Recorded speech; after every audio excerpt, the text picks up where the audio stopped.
everyone, my name is Jasmine.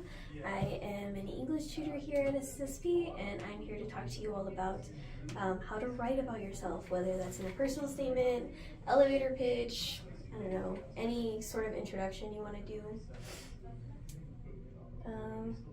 Yes. So first of all, what is a personal statement? It is basically an opportunity to kind of introduce yourself and really just to personalize yourself. Bring your story, bring your experience to the page instead of just your resume and all the things you've done. So yes, it's an opportunity to introduce yourself, tells your story, gives the reader a chance to assess your writing skills, which is one of the biggest parts, and that's why a lot of graduate applications or scholarship applications require you to do some form of written personal statement so that they can assess how where your writing ability is at, as well as your story. And the cool thing about it is it gives you a chance to kind of reflect on your own accomplishments and see how far you've come and kind of reassess what your goals are and what you want to do with either your degree, with your scholarship, with anything it is that you're applying for. Okay, so we'll start off with some do's and don'ts. So these refer to my whiteboard here. No, the red is going to be don't, blue will be do. Okay, so what you do want to do is take specific examples. This is a big one. So when you're writing about yourself, a lot of people will talk about like, oh, when I was in school, I did this and that. What about it? What did you learn from it? Where did the growth happen? So whenever you're writing about yourself, you want to use specific examples. So for example, let's say you're applying for some sort of scholarship where some sort of scholarship where they're assessing your leadership abilities, right? And they want to hear some sort of story. What you could do is you could write about like a specific time that you helped out at a volunteer event or a time that you organized an event. What did you learn from it? What did you get from it? In my case, in a lot of my personal statements, since I was applying for law schools, I used a lot of my experience from my internship where I worked with the judge. So I specifically talked about that one example, talked about the time that I helped develop like an operation manual to run a program, or you could talk about, pretty much anything. I had a student he wrote a really strong essay where he used like a specific example of this one time that his dad took him on a business trip, and that's where he knew that he wanted to study environmental science. Right, that would be a good way to start. Another do, establish a thesis. So like any essay, you need a thesis statement. So the central question you're going to be answering is why you deserve this opportunity, whether it's scholarship, job offer, internship, anything. So you're like any essay, you have your thesis. So your thesis will look something like, it'll be something like, depending on what they're asking, it could say something like, my goal is to do this and that, right? So you kind of want to outline what you're going to talk about in your essay. So if it's an essay about applying to graduate school, you could say, I'm going to be successful in this specific graduate program because of X, Y, and Z. So what experiences did you have in your undergraduate experience that have prepared you for your graduate school experience, and why should they pick you? Right? That's the central question. The third thing, be concise. Please. That's the biggest thing. And a lot of times you're going to be given like a 1 to 2 page limit, and you do not want to go over that, because that's one of the biggest things is keeping to the space that they give you, and also being as concise as you can and convincing them in just a page or two. Because if you can't convince them in just a couple pages or even just the first paragraph, then you're not going to be able to get the opportunity. So be as concise as possible. Use specific examples, but don't use too many examples. Stick to just like 3, depending on how long it's going to be. Stick to just a few, and don't go more than a paragraph per example. And then the last thing is use your own voice. I'm just gonna put your voice. So the biggest thing is a lot of times admissions committees will get essays that look kind of, I don't know, kind of like it's not your real writing, or it doesn't look like something you would actually write, or maybe your writing in one essay doesn't match the writing in another, and that's kind of a red flag. So what you want to do is write well, but still use your own voice. So, you know, don't use whatever language you think they want. Don't use like words that you don't really know the meaning to, but because they're big, they make you sound smart. Don't do that, because they will be able to notice. And you'll either come off as like either being very arrogant or just not knowing at all what you're writing about. So that's not what you want to do. You want to use your voice. You're sort of, obviously it's going to be professional and written well, but again, you don't want to sound like you're not talking about like it's not your voice telling the story. So those are the biggest do's. You don't want to use big red marker in that. Don't list things. So list, I'm just going to put accomplishments. That's a resume. You don't want to do that. They're going to get that from your resume. No need to repeat it. It's just going to be redundant for everyone and not going to add anything to your application. So the idea is that anything that you put in your personal statement is supplemental to your whole application. So you want to add something, and you want to make it add like a different side of you than what the resume already says. So if you're just listing all the things you've done, there's no need to write a personal statement. Again, don't use big vocabulary that you don't normally use.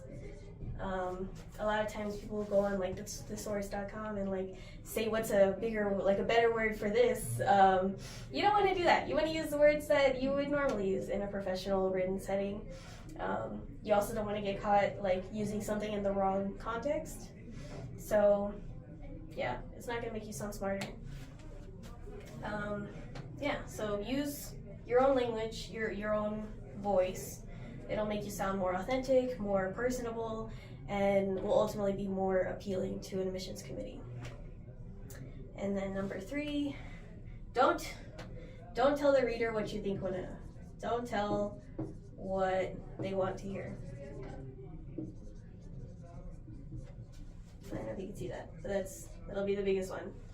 Don't tell them about all of the times you were president of so many organizations if that's not your story, right? So whatever they want to hear, don't. Because what they really want is they want to see what makes you unique and makes you stand out from the crowd. So if you're talking about the time that you had to work 2 part-time jobs to help support your family, like that's unique, that is your story. That's not something that other people have to offer, right? So again, don't want to tell them what you think you want to hear. If they're asking about leadership experience, it's not just being president of organizations or being the one with the most organizations. It could also be, taking the lead at home and helping out with your siblings or helping with bills or any small act of leadership that you have. It's not just academic related. So number 4, 1, 2, 3, 4. Don't use cliches. That's a big one. Same thing with don't tell them what you want to hear. You don't want to use cliches like if you're applying for medical school, don't be like, I want to save lives, because that's what everyone's going to say. You want to show them your motivation to be a doctor that doesn't include just saving the world, which is what everyone's going to say, right? So don't use cliches. Use specific experiences from your life that make you seem more, that show your uniqueness. Okay? And then last one, I'm just going to say, do not procrastinate.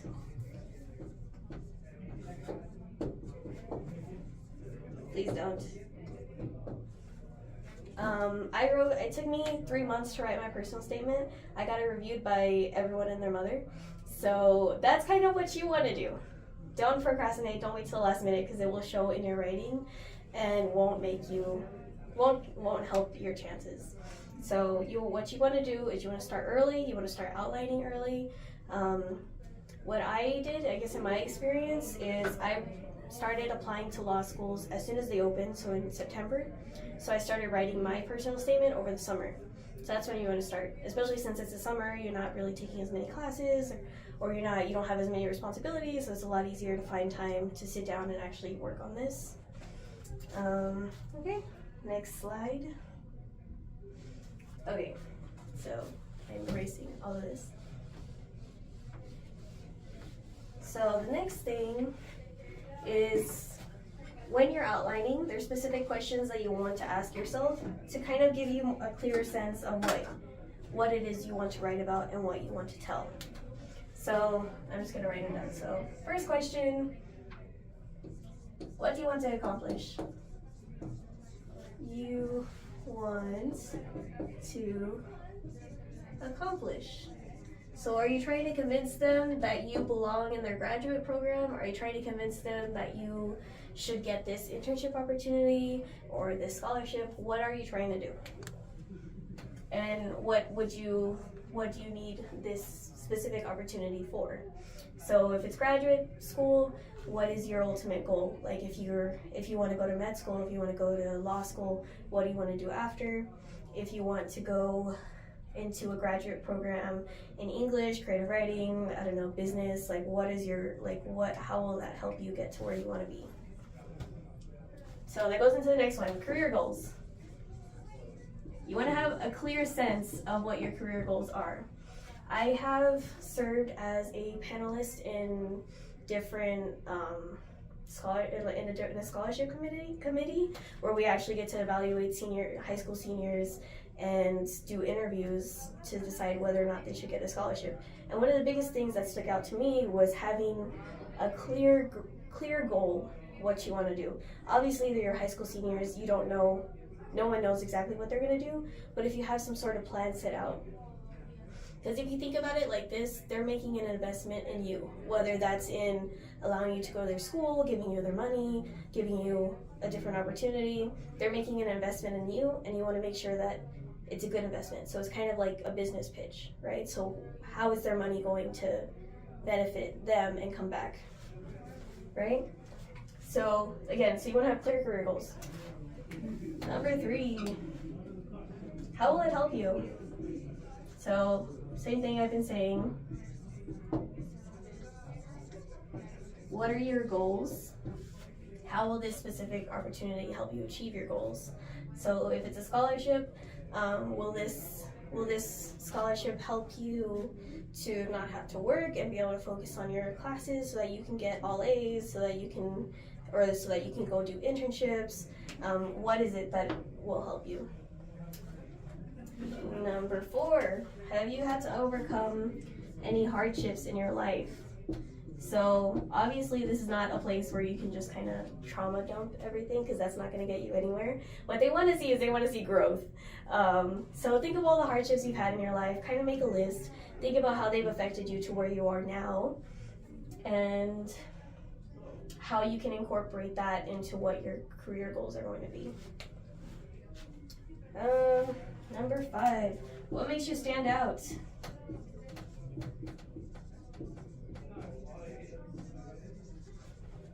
this is a big thing. They want unique people, diversity, and they want people that are going to make, speaking for like graduate school purposes, they want their class to be unique, diverse. They want a bunch of different perspectives. So what is it that you're going to bring to the table? Right? You should always be thinking about this. Like, what is it that makes you special, that makes you stick out? What experiences have you had? And it could be anything. Like, it's not just school related. It could be something like living on the border, because no one else really knows about that, especially if you're applying to places that are out of town, out of state. You know, no one's going to have that unique experience of living on a border in a bicultural community.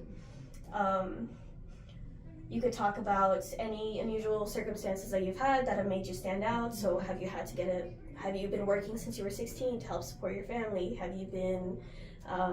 Are you a child of divorce? How did that affect you? Did you have to step up? Any hardship that you've encountered, anything that any trait that you possess that makes you stand out, that's what you want to highlight. And then number 6, what experiences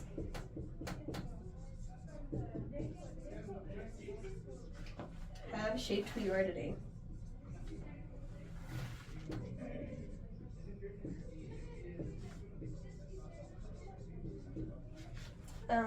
Again, it all ties in together. So what specific experiences, whether it's related to like your hardships, related to anything that makes you stand out, what has brought you to where you are today?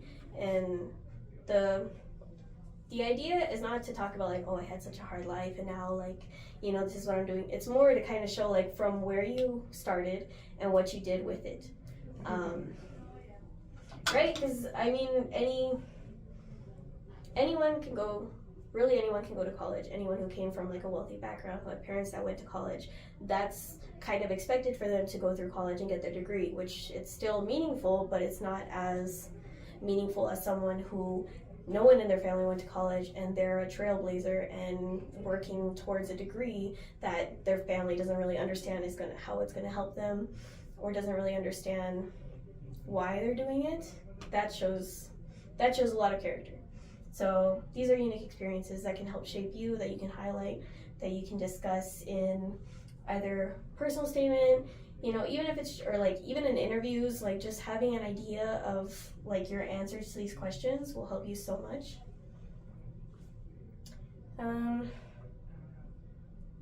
Next, so when you're practicing, so again, this is a good starting point for when you're thinking of writing some sort of personal essay or personal statement. Once you have these answers, that's when you start having to actually write out the paper. So before you want to do that, you want to kind of have an outline of what you're going to talk about so that you don't end up just kind of rambling and then before you know it. Because if you just start writing, you're going to run out of room before you know it, and then you've already had like 3 or 4 pages and you have to condense it, and it becomes so much more difficult. So the best thing to do is to outline. So here's kind of like a typical outline that I use. So again, intro, body, and conclusion. It's not rocket science, it's, you know, what you learned in elementary school. So introduction, hook your reader. So you want to have a hook, whether that's starting with maybe like a specific experience that you've had, or starting with a quote, or just something that can kind of get the reader's attention and hold it for a little while so that they can kind of see what you're talking about. So you want to do that, and then you want to establish your goals, which is in your thesis. Right? So if you're applying to graduate school, if you're applying to, I guess the example of like law school, a good hook would be something about how, maybe what your first experience with the law was. Like, growing up in El Paso, Texas, my first experience with the law was, you know, dealing with immigration lawyers, right? Because, you know, you were dealing with a member of your family getting deported, or you were dealing with, you know, something like that. That would be a good hook to kind of catch the reader's attention and be like, okay, let me see what this is about. Or it could be something simple. Like, I read a really good personal statement where it started with a joke, where the student was saying how, how he thought that his mom was talking about toilet paper when she was saying she didn't have papers. You know, that's pretty funny. That'll get the reader's attention, you know, and then kind of lead into like the deeper stuff. So those are just some good ideas. And next, so once you have this, you've got your hook, you've established your goals and your thesis statement, then you go into the body, which is where you talk about like specific experiences that have helped you get to where you are today. So this is where you would include your examples. Anything that has shaped you, it could be, if your introduction was talking about maybe your experience with the immigration system, maybe then your body will go into how you kind of like helped form this sort of passion that you have. So did you establish an organization? Did you start a school club? Did you organize community events? Anything like that can give examples and then elaborate on your best qualities.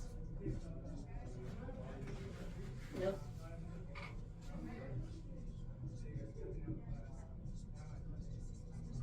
So this is where you would talk about like, if you have any experience with community service, if you've founded any sort of organizations, if you've done any sort of internship experience, yes, that is what you want to do in your body. Just kind of, basically it's going to be like, this is what I want, these are the reasons why I should get it, and then your conclusion has to be like, okay, give it to me. That's basically what you want to do, is you want to convince that this is the part where you really give your argument and convince the people that you should be given this opportunity. And then in your conclusion, again, you want to summarize your goals, so you should be like, I should get this opportunity because this is what I'm going to do with it. Right? Summarize your goals, and then leave the reader with lasting impression. So in argumentative essays, they call this like the call to action. What you want to do is kind of leave something that they'll remember you by. Because then when they're going through all the applications later, and they're like, oh, they kind of all start to blend together. So you want to leave them something that is like, oh, this was the person that talked about this specific thing. Yes.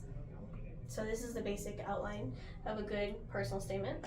So again, if you talked about, in the hook, it's about, you were talking about toilet paper when you were talking about like immigration papers, then you could reference it again in your conclusion to kind of bring it full circle.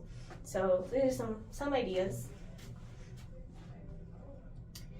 And then, yes, that's pretty much it. So again, outline, and then once you finish with the outline, that's when you actually get into the writing process. And then once you finish writing, that's when you think you're done, but you're not, because then you still have a couple more months of having people review it and tear it apart and rewriting. Yes, but it's worth it, I promise. It's what got me into law school, so it's going good. But yeah, it's a long process, but once you finish with your draft, which you should do, I would suggest you do it over the summer, since you're going to have time, and then once you come back to UTEP in the fall, come to SSSP, bring it to one of our English tutors, and we can help you with the revising. So yeah, that is pretty much it. Thank you for coming to my TED Talk. Yes, have a good day.